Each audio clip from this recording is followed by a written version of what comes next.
வெளிநாட்டுக்கு போகணும்னா உங்களுக்கு பாஸ்போர்ட் வேணும், அதை மறந்துடாதீங்க. என்னதான் வந்து தம்பிரினை வச்சு போகலாம் அல்லது வந்து ஃபேஸ் ரெகக்னிஷன் வச்சு போகலாம்னு சொன்னாலும் அது இந்த ஊர்ல மட்டும்தான். அது அந்த ஊர்ல இருக்குமா நமக்கு தெரியாது இல்லையா? பயணிகள் இந்த கடப்பிதழ மறக்கிறத நம்ம பார்த்திருக்கோம். அது ரொம்ப வழக்கமான ஒண்ணுதான். ஐயோ வீட்டுல வச்சுட்டே இப்ப நான் போகணுமே, அது வரைக்கும் அந்த விமானம் இருக்குமான்னு தெரியலையே.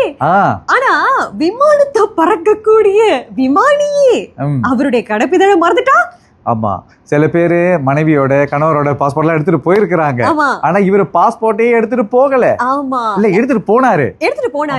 என்ன ஆச்சுன்னா அவரு ஒரு இடத்துல வச்சுட்டாரா, மறந்துட்டாரு. ஐயோ விமானம் பறக்கும் போது அவர் இன்டர்காம்ல வந்து பயணிகள் கிட்ட சொல்றாரு, I have forgotten my passport அப்படின்னு சொல்லிருக்காரு.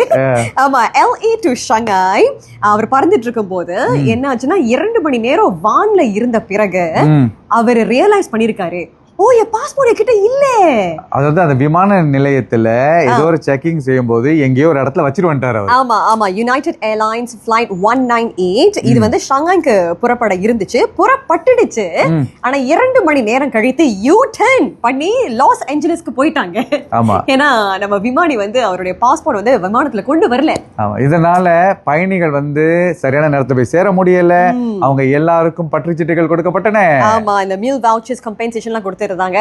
ஆனா என்னன்னா ரஃபி, 6 மணி நேரம் டிலே, அந்த தாமதத்தை நம்ம ஈடுகட்ட முடியுமா? முடியாது. ஆக எல்லாமே சரியா செய்ய வேண்டிய விமானியே செய்யல. அதுதான் இங்க பாயிண்ட் நீங்க பார்க்க வேண்டியது. ஆமா, அடுத்த முறை நீங்க வர்றீங்கன்னா இந்த கதையை சொல்லுங்க.